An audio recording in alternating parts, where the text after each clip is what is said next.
guys, welcome to 6 Minutes for Monday, May 16th. We are talking Southeast regions. Just wrapped up in Cherokee, North Carolina this past weekend. A lot to cover. I think there are maybe 11 or 12 tournaments that we're going to try to cover in 6 minutes, so this will be quick. So we're going to jump right into it with Junior Freestyle. Junior Freestyle, boy, a lot to talk about in this one, but we'll try to keep it brief. Pretty interesting. Isaiah Poe won at 138 over Cooper Haas. Really, really great match. Boy, takedown machine. Looked really, really good. Ryan Smith up at heavyweight had 4 falls. Super impressive. And a couple other things that kind of stood out to me. Let's see. Jackson Randall versus Tyler Washburn was a barn burner. 22 to 21 in the finals there. Get an opportunity to go back and watch them throw up some points in a wild one. As you can see from the flags, you see 3 Alabama wrestlers on the sheet or on the graphic, and you also see 3 from Ohio. So not just Southeast wrestlers in the brackets here in Junior Freestyle.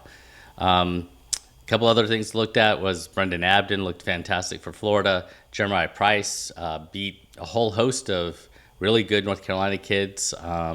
Davis Freeze, Zach Courageous, and Drew Pepin to take the, I think it was the 152-pound championship. So, and then the last thing I think I would say, and I'm not going to be able to touch on everybody, it's just the way it is. We got to see some really good matchups up at 195. Hope Hogan from Georgia beat Cage Williams, then beat Caleb Beatty, also from North Carolina. But we didn't get to see that finals match against Luke Cochran, former teammate at Jefferson. That would have been one to watch. So, yeah, jump down to high school girls freestyle. I think it would be remiss not to say that we were missing several of the top girls that we normally see at these events. Genevieve Vaughn, Zao Estrada, Valerie Solorio, Maggie Graham. None of them present, but that's the way that works. So we did get to see Kaylee Reese, who dominated her way to the 132-pound title. Super impressive. And then Jenna Baines looked absolutely fantastic down at 106. She looked fantastic in folk style. She looked fantastic in freestyle. So she is definitely one to watch. Genesis Gilmore, also the Fargo runner-up last year, looked very impressive, winning the 144-pound weight class. All right, jumping down to the 16U freestylers. Looking at the flags on this one, you see down at the bottom, there's 4 Virginia kids who took home titles in 16U freestyle. Up top, you see a couple of Tennessee flags, some Florida flags, a few Georgia flags in there as well. It's tough in this weight class to pick an OW because there were so many good matchups. Cam Stinson from North Carolina won probably the deepest weight class at 113 pounds. He beat Carson Duble, Johnny Green, Nick Sykes, and then beat Antonio Mills in the finals. That's a good day's work in 16U freestyle. Deshaun Poe beat Pan Am champ and Georgia kid Emil Necula 14-11 in the opening round. Necula had to come all the way back through. Poe ended up winning the 145-pound title. Christian Fretwell looked fantastic as well, wrestling at 120 pounds. Liam Davis of Florida only gave up 2 points the entire tournament, and he and his Florida teammate Lincoln Sledzianowski, and Lincoln, I am so sorry for slaughtering your name, looked fantastic down low. Georgia's Jack Garrett, Kate Parent, both had dominant performances. But I think if I were to hand out an outstanding wrestler vote, I think it would probably go to Anderson Heap of Florida. He beat Kason Rourke 6-5 in the second round, dominated the field, and then beat a really good Nate Askew 8-0 in the finals. So it was fantastic. One thing that you should definitely go back and watch are the 126s and 16U. Richie Clemente, James Lindsay from Ohio, Richie Clemente from Louisiana. The 3 met up in each of their in each style's finals. In freestyle, Lindsay ended up coming out on top. But those two battled back and forth all weekend long. Definitely something to keep an eye on. 14U freestyle. Again, looking at up top, it was pretty interesting to see that the Tennessee wrestlers really wrestled well up top. Hudson Chittum, Jackson Lane, Gary High, Kellen Sanders, Kanan Williams, all up top. We had 3 in the middle from Georgia. Mahai Nekula, David Jewell, Kanan Voiles, also with Araya Mills and Christopher Phillips, who were up top as well. So pretty interesting. I haven't counted up the flags yet to see which state had the best. That will actually be tomorrow's 6 minutes. We're going to kind of delve into that and what that looks like. But pretty interesting to look at the champions and what states they represented. So one thing that you should probably keep an eye on in this is that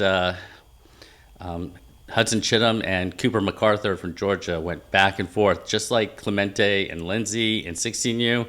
Chittum and MacArthur went back. They wrestled all weekend long in each of the finals at 83 pounds in 14U. Chittum came out on top on all 3 of those.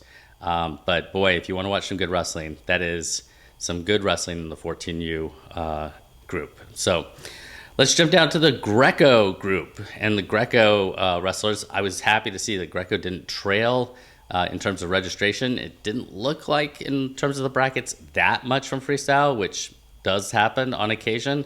So that was good to see. You'll notice again that name Cale Tucker at the top. Cale Tucker, I think, won all 3 styles, freestyle, folk style, and Greco. Washburn got the win at 113. But let's jump down again to 138. We're talking about the juniors and Isaiah Poe. We didn't get to see the final this time against Jacob Cox. Cox beat Haas in the semifinals, and then Cox forfeited to Poe, which would have been a really good matchup. Pannone looked fantastic at 152. Carson Duple looked fantastic at 145, beating fellow Tennesseans Luke Belcher and Logan Fowler. But I'll tell you, in Greco, Brendan Abden looked absolutely fantastic. He looked fantastic all weekend long, but looked fantastic and probably would get our vote for outstanding wrestler. Interested in a really good Greco match that went back and forth. Janice Charles versus Tyler Tracy. Definitely was one to watch. So was Jacob Cox and Cooper Haas. 16U Greco Champs. Boy, look at those. Got 3 Greco Champs from Alabama. That's really interesting. Got 5, it looks like, from Tennessee. A couple of Virginia kids. Don't only see 1 Georgia kid in this group for Greco and 16Us. So yeah, let's jump on down and talk a little bit about, again, tough to pick in OW and 16Us. Lots of dominating performances, again, by many of the same group. Clemente dominated up until the finals. He got the pin in the finals over Lindsay, but that was a close match back and forth. I think they both got 4s before Clemente got the fall. Again, another match you should definitely go back and watch. Want to watch a back and forth Greco match? Bradley Williams versus Jack Garrett in the 138-pound quarters was definitely a match that you want to pay attention to. But I think my OW in 16U Greco would have to be Carson Duple of Tennessee. Duple, again, 113 and 16U was a great weight class. He outscored his opponents 33-0, beating Cam Stinson, Mason Moody, Mason Jacob. Again, some really, really good wrestlers that Carson Duple showed that he should be one to watch as we head further into the summer and head our way to Fargo. So 14U, boy, again, the future looks bright for Tennessee. Boy, you got 6 between at 77 and 110, 6 champions. They looked really, really good here in Greco. Wrestled really, really well. Again, Chittum and MacArthur was a match that you might want to watch if you're really interested in kind of watching some really good position and wrestling. Chittum ended up winning 9-0. Jackson Lane, another Tennessee kid, destroyed the 92-pound bracket. Bentley Sly looked fantastic for North Carolina.